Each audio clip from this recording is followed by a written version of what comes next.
উদ্যোগ এই সংগঠন নিচ্ছে। সংগঠনের অন্যতম কর্ণধার পিঙ্কি পাল মণ্ডল এখানে উপস্থিত আছেন, মালামাঝি আছেন, বাকিরাও হয়তো চলে আসবেন।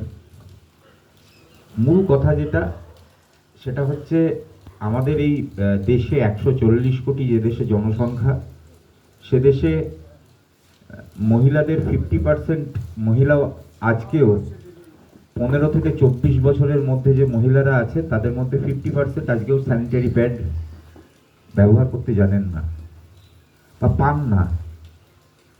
সেখান থেকে দাঁড়িয়ে এই যে নারীর সশক্তিকরণের কথা আমরা বলি, আমরা নারীর যেটা ন্যূনতম চাহিদা, তার সেই চাহিদাটুকু পর্যন্ত আজকে পূরণ হয় না।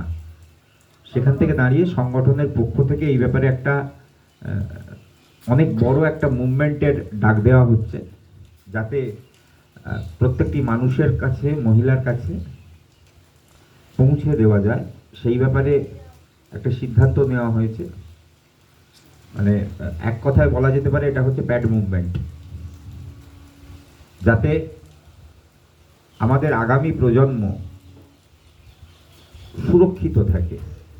যে মহিলারা, আমরা খালি মহিলা নির্যাতনের কথা বলবো, কিন্তু একটা মহিলা, যে মহিলা গ্রামের একদম অন্তজ মহিলা, যার কাছে